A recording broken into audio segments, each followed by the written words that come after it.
This could just be enough, Murray. Yes, by 0.05 of a second, Mika Häkkinen moves back into provisional pole position.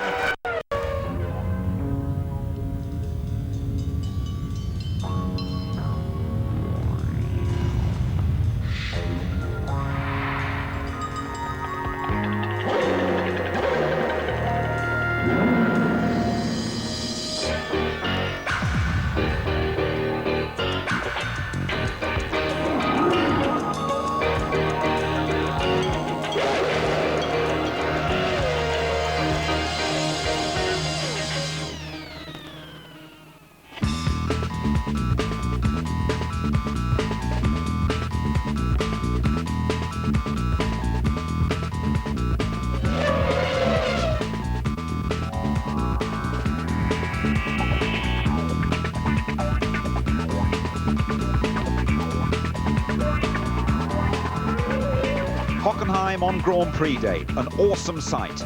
Pedal to the metal at 1 o'clock and plenty to whet your appetites before the off.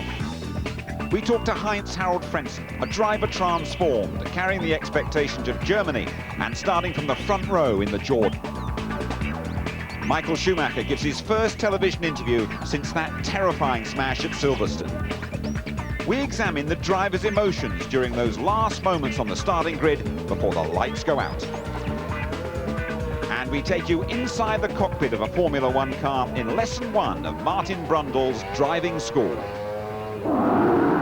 Hello there, good afternoon. It is roasting hot here once again as we approach the quickest race we've seen so far this season. This place is all about raw speed, and they've already exceeded the 220-mile-an-hour mark. The Mercedes headquarters aren't that far away from here in Stuttgart, and the McLarens are certainly looking in great shape after the qualifying hour. Here's Louise Goodman. Michael Schumacher's absence may have kept some fans at home, but it didn't dampen the enthusiasm of those who did come to watch qualifying. Alex Zanardi followed first man out Marc Genet, and amazingly the Williams driver had decided to use old-fashioned steel brake discs. Zanardi en route, and look, slower than Genet, amazing.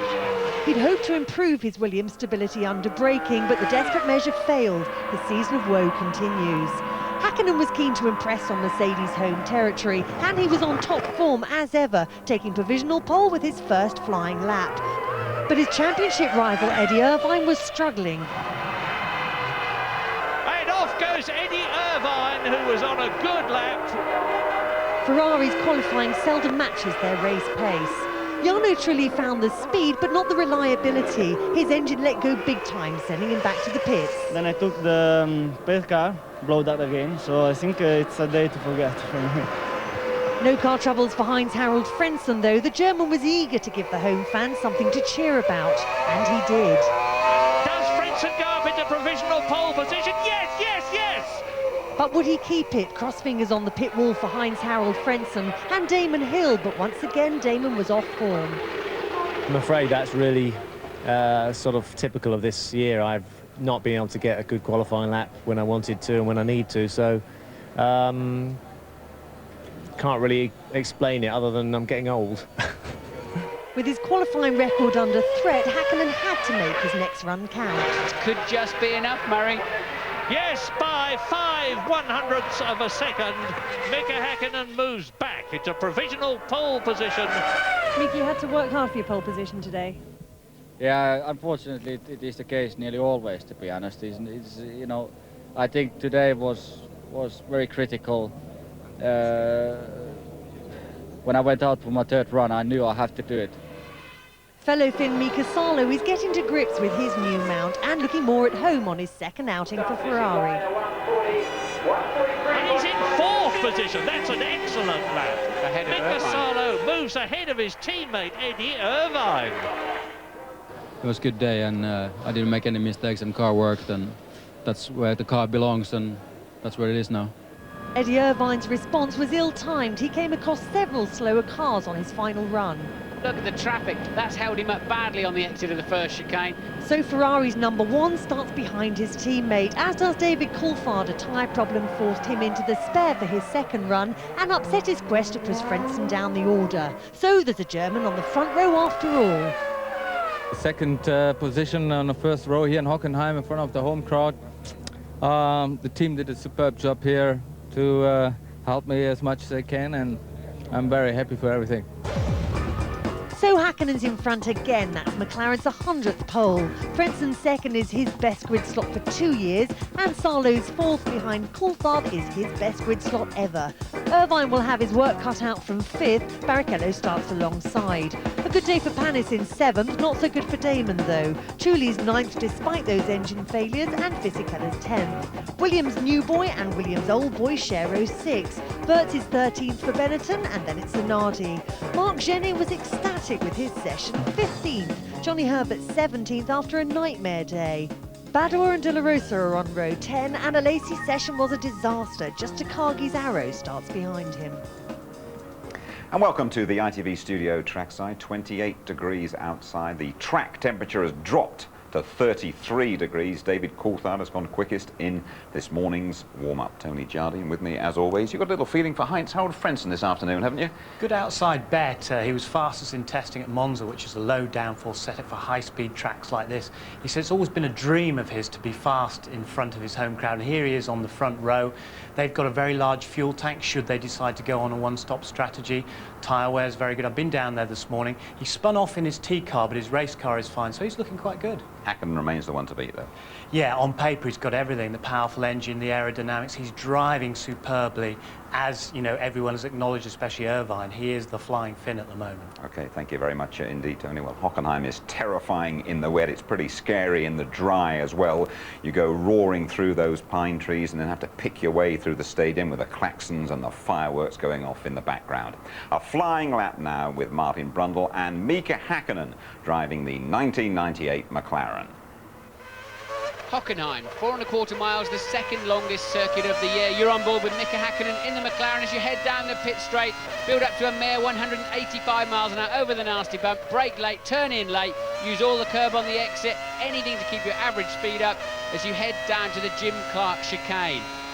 Now move around, try and miss the worst of those bumps. You're going to build up to 220 miles an hour, but be on the left-hand side when you get down there at about 120 metres before the corner. Brake desperately hard and watch Häkkinen animal those curbs. Anything he can do to keep his minimum speed up through that corner. Bumpy on the exit, and now you're going to build up to about 215 miles an hour. Looks like you're heading into a cul-de-sac when you get down there, the Ost curve. And again, you're going to be braking about 140 metres before the corner. It's much bumpier in there. Down to second gear. Take the curb on the inside. Now watch the throttle. Otherwise, that's exactly what happens. Mika hanging onto the car. You have to be careful of the grass on the outside of the Ost curve, turning forever until you enter this straight. Build up to 215 miles an hour, heading down to the Ayrton Senna curve. Now it's really difficult to see where you're going to brake. It's a little bit tighter on the way in now, just 60 miles an hour. Ride the curb and then ride it again on the exit. It's bumpy now. You heard the engine screaming as he had his foot on the throttle with the wheels slightly up in the air. Now diagonal this straight to be on the left-hand side before you get to the stadium area. The Ajib curve, 205 miles an hour. Difficult to see your braking point. Carries his speed well, uses all of the track available. Now brake late into the Sachs hairpin. It's bank look, helps you through. Häkkinen playing with the throttle. Now you build up to 140 miles an hour through this little chicane before just blending the speed down to 95. 2 corners to the end. It's called the South Curve now. Very, very important as you lead onto the pit straight. Power on late in the corner, and Häkkinen totally committed as he goes over the start-finish line once again. What a great ride. Häkkinen in position to extend his narrow 2-point advantage. Irvine's never scored a point at Hockenheim, nor has Frentzen. Coulthard, he finished second twice, including last year when Ralf Schumacher was 6th for Jordan.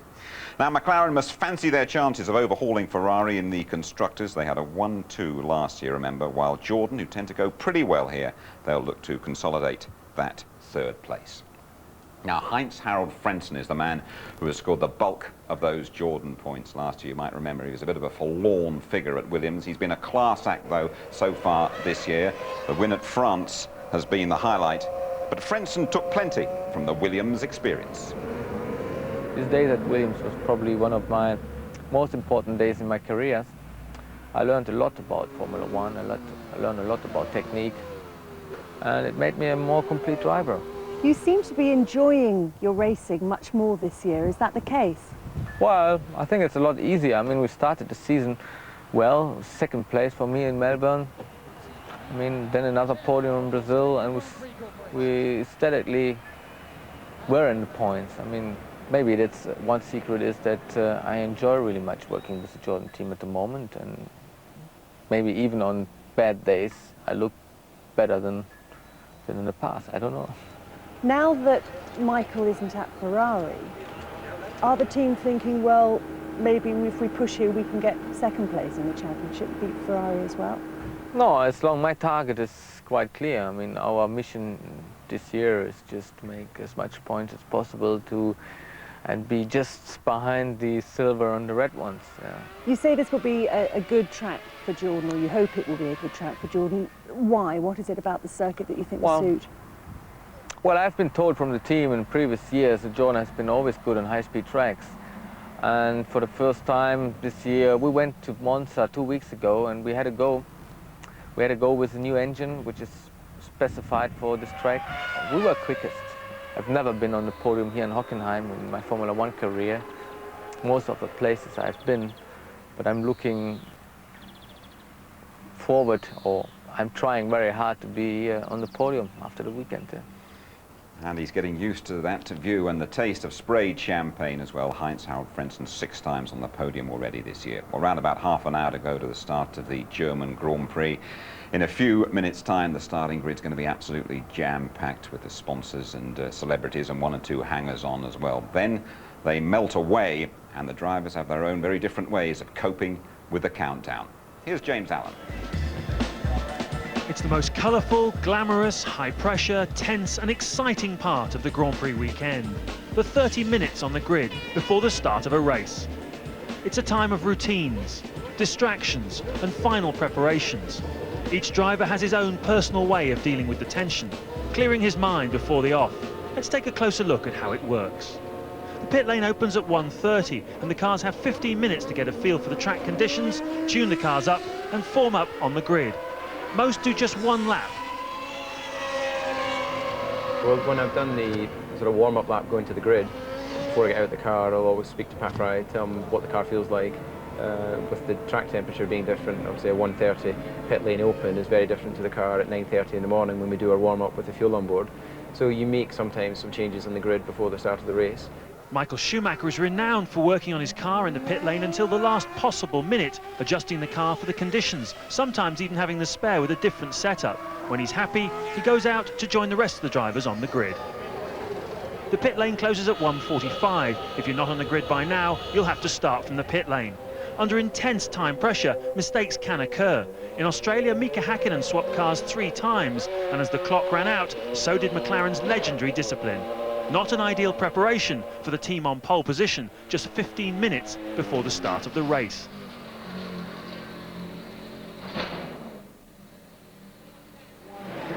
Meanwhile, on the grid, the drivers try to relax and clear their minds before the off. Some drivers welcome distractions. They like to get out of the car and talk. Others like to stay in the car, notably Jacques Villeneuve. Once I'm well set in the car, comfortable, I don't want to get out. It takes me ages to get comfortable in the seat, so once I'm in there, I don't want to get out. I never take my helmet off.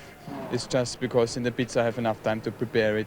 Quite relaxed, to be honest, because everything is decided. Just wait, you see everybody running around being nervous. So sometimes I enjoy just a view from the car. You see the people really running around. I hate being methodic, even concentrating myself before the race. Sometimes I feel like hearing some music, sometimes I feel like talking, or sometimes I feel like staying quiet on my side. So I hate being methodic. To be honest, the main reason I'm getting out is 2. One is I need to go to the toilet, and second, I don't want to sit so long in the racing car. I need to sit between 1 and 2 hours anyway later on in the racing car, so why spend more time than is necessary? There's nothing worse than drive a Formula 1 car at a certain rhythm if you have to go to the bathroom. And very, very hard. It happened to me several times. So I try not to have that problem. One of the reasons I like to get out of the car, apart from going to the bathroom, just to, you drink so much fluid before the start of a Grand Prix, and I don't take a drink bottle in the car with me for the race, because it's extra weight, it's something else that could go wrong. I also, being quite tall, it's not the most comfortable environment for me. I like to get out and stretch my legs and not spend any more time in there than I have to. While the drivers try to chill out, the engineers go on spying missions, getting a close-up look at other teams' latest design ideas. No relaxation for the mechanics, however, who have to follow a very detailed plan to get the cars ready, keeping the engines cool and the tyres hot. The key, as far as we're concerned, is when the car arrives on the grid, getting it into its right slot, not letting the engine overheat, making sure the grid, or where we're starting from, is clean, getting all of the fans in the right places, tyre heaters on, and just generally being as organised as we can be. The first target to hit is 5 minutes before the parade lap. No refuelling is allowed and the tyres must be on the car. It's the cue for the drivers to get into race mode.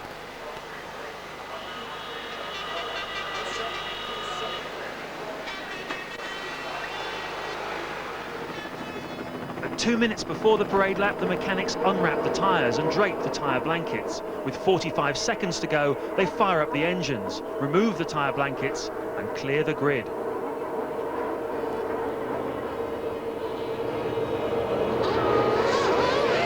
The cars go off on their parade lap before reforming on the grid. The mechanics can do no more. For each team, all the work of 60 people at the track and 250 people at the factory is now in the hands of the drivers.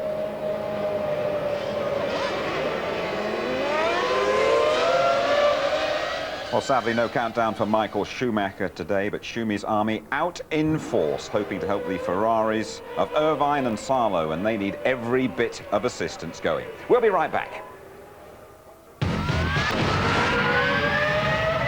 And you are back with us at Hockenheim. The circuit has been a sellout for months for the German Grand Prix. The fans packing the stadium there. Just look at that. This despite the absence of their injured hero, Michael Schumacher. Now, the latest of our Murray Meet series coming up for you now, and Murray's caught up with a man who's contributed in no small measure to Schumacher's success.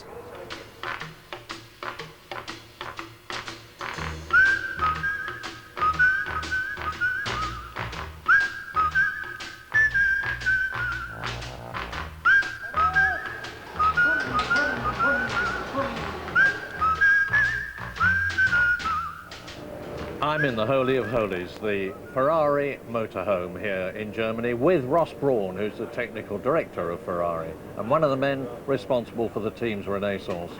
So where did it all begin, Ross, in your career? Well, I did mechanical engineering at college, and one day I saw a job advertised at Williams Grand Prix Engineering, and it was just a tentative application, and I met Patrick Head and started work at Williams. But how did the Ferrari thing come about? Because that is the ultimate. Well, I'd been fortunate to enjoy some success at Benetton. We had 2 drivers' championships. Like 2 world championships, you mean? Yes. Yeah. And so you look at the next challenge, and Ferrari is a very special team. So for me, the ambition, the next challenge was Ferrari, and with Michael joining Ferrari, I had a bit of that added incentive. I see you calmly standing in the pit lane during a race, and then all of a sudden I'm banging on about the fact that this is another brilliant strategical achievement of Ross Brawn, because this is your forte. How do you go about producing the strategies that you do? Well, they're not quite as impulsive as you might think, and it starts at the factory. We have a meeting even before the race to talk about strategy, and then when we get to a race we have a few more factors start to become apparent, tyres, fuel and so on, and then over the weekend I have 2 or 3 meetings and it all starts to come together, and it's true that finally I have to take the responsibility for what we're going to do, but there's a lot of preparation done, and often the alternative approaches we take in the race have been pre-planned, and it's case A, case B, case C, and I have to look at the race and decide whether there's a need to change from the A plan to the B plan or even the C plan. So. Now, I find it hard to believe, but there is actually life outside Formula One. What's your life outside Formula One? Home, family, hobbies? Well, I have 2 daughters, who one's at university now and the other one's just about to start. Studying. So they're both doing business degrees. So I hope they're going to keep. Good thing to do. I hope they're going to keep me to a style which I've become accustomed when I retire from motor racing. So when I have some free time, obviously the family and garden is something I enjoy a great deal. The house we bought 7 years ago, primarily because of the garden. The garden's What sort of a house is it? It's an old house. It has 3 acres of fairly formal gardens, and so that's a nice release. But they do tell, Ross, that you are no mean fisherman. I do a bit, yes. What sort of? Because I'm fly totally fishing mainly. Yeah. But to me, fishing is controlled impatience.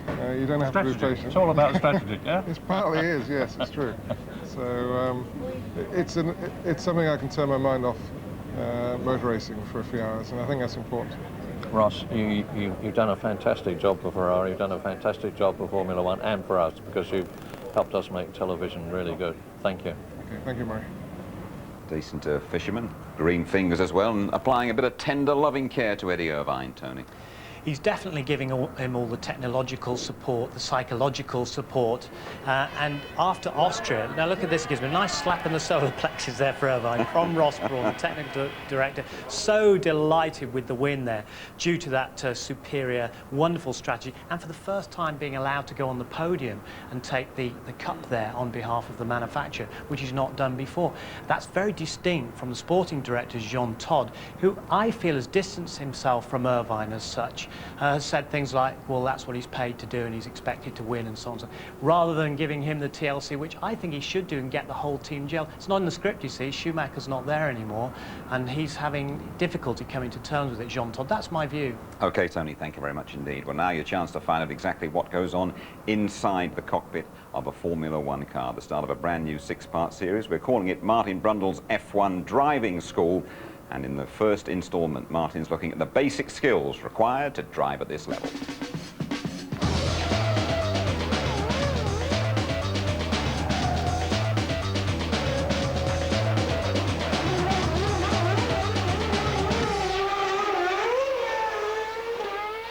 Welcome to F1 ITV's Formula One Driving School. I want to put you inside the head of a Grand Prix driver and more inside the cockpit. We've borrowed Damon Hill's Jordan for the day and a great number of his team. You wouldn't believe how many people it takes to run one of these cars. Man on a wheel gun here, ready to put our tyres on for the first run of the day. A laptop computer, you can't start the engine up without one of those. Many people in case we want to make suspension or wing changes, and finally an electric starter to turn the engine. It's very much a team effort, but at the final hurdle, it's the driver that has to deliver. But first I've got to get in, which needs a bit of procedure. Step over the high side, both feet in, a bit like getting in the bathtub, and slide down, remembering to grab the crutch straps on your way down, otherwise you're sitting on top of them and the mechanic can't find them. Now you just have to wait a bit like a baby while somebody straps you in. There's just not enough width or elbow room to move these seat belts, and they're so tight to stop you moving around inside the car while you're out on the racetrack. You couldn't possibly do them up. So there's 6 of those to go on, but I'm already feeling part of this car. The seat, the pedals, the footrest, the padding is all designed to fit my body. And the few seconds even I've been in here, I feel part of it. I feel cosseted, I feel safe, I feel comfortable. The seat belts are done up, the steering wheel is on, and everything is set. Not a slow starter. They have to build oil pressure first before they ignite the engine. I'm ready to pull out of the pits. Don't want to stall it first time and embarrass myself in front of the Jordan mechanics. No such problem. Down the pit lane, being careful of the speed limit, of course, and generally building up the temperatures. Around the exit of the pit lane is very narrow, very tight, and there we go. Incredible acceleration.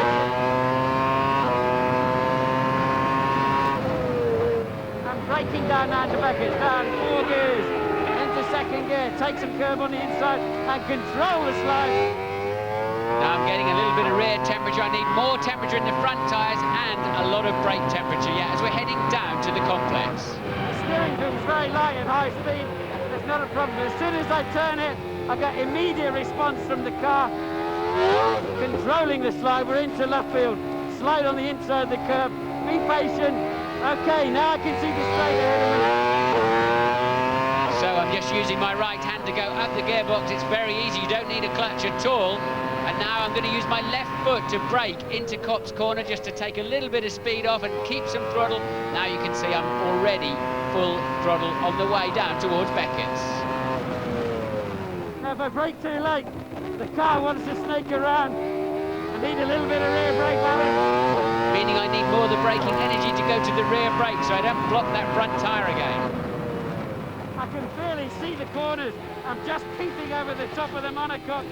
You need to be down there for weight distribution, centre of gravity, but it makes it very difficult to see the corners and the curves coming up. And the violent acceleration simply shocked me as I'm heading down the pit straight here at Silverstone. I also noticed I never once commentated on the way into Cobbs. I automatically shut up. It's so fast through there, you need all of your concentration, and now we're heading down to Beckett's.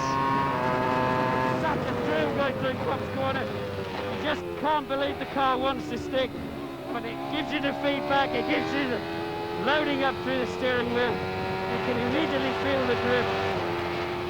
And as you go further and further, you feel more and more comfortable in the car. The car becomes part of you. It reacts to whatever you're thinking about and want to do next. You can more or less think the car around the circuit. Very small movements. The smoother you are with the car, the better it handles, the more it gives you back.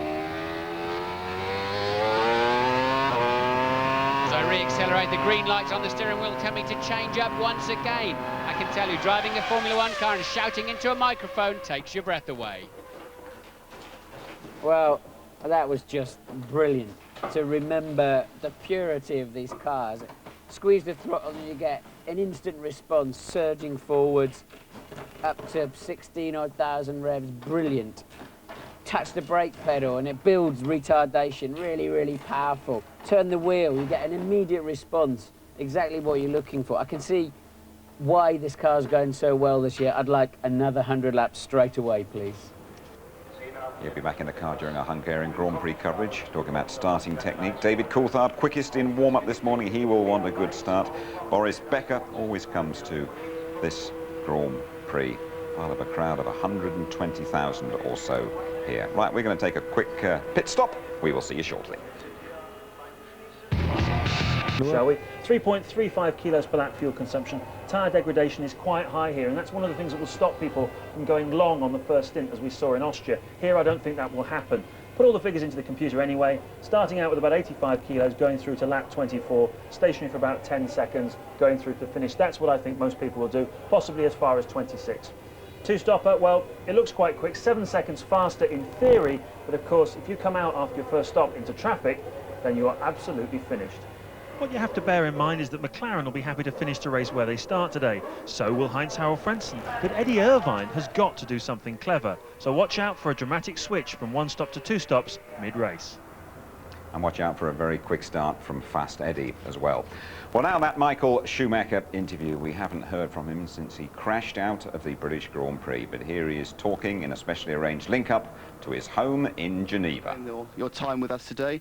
Michael, you have many fans missing you here in Hockenheim, but I believe you have some fans with you, your family.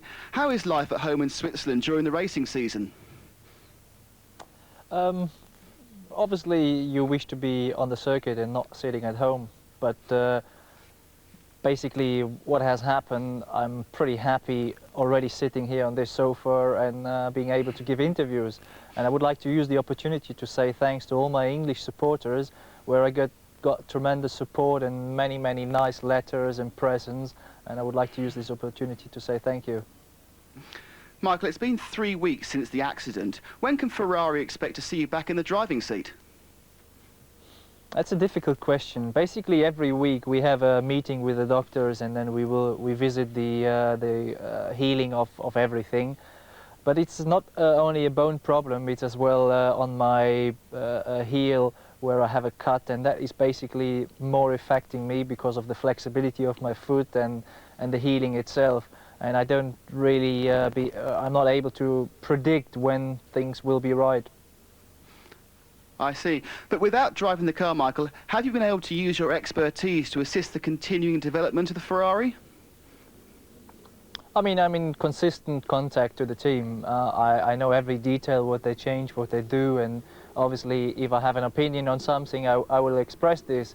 But it is important that they listen now after their drivers, because they can take the immediate feeling, and you need to sit in the car to feel really what's going on. So you can just give a gross impression rather than a detailed feedback. So it's not very much I can do, to be honest. And finally, what's your prediction for this afternoon's race? I'd say, first of all, I wish Heinz Harald a lot of luck, because he's in the most optimistic position, to be honest. Ferraris probably will do well, in my view, but to do a victory, I think it will be difficult, nevertheless not impossible. So if the McLarens wouldn't win, I would appreciate that to some degree. But anyway, we will see this afternoon what will happen. Thank you, Michael, and we hope to see you back as soon as possible. Thanks. It's nice to see Michael Schumacher, Heinz Harald Frentzen there. He wished the best of luck too. And what do you make of that interview, Tony Jardine? Well, it's interesting to try and guesstimate when he's coming back. Willy Weber, his manager, was here on Friday, and he said it's not going quite as well as they expected with the healing process.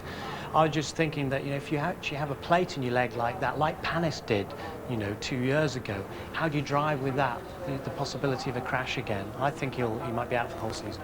Let's snatch a quick word with Eddie Irvine, winner in Austria last weekend. Here he is with Louise. Eddie, fifth on the grid. Are you going to have your work cut out a bit from here?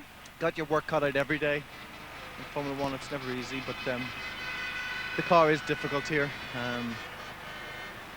But at least I'm on the good side of the grid to make a good start, because it's going to be difficult to make any impression in the race, I think. You say the car's difficult. What's the problem? It's just very difficult on traction. Good luck. Plenty for Eddie Irvine to do. Hockenheim prepares to embrace the best drivers in the world. The German Grand Prix is looming large.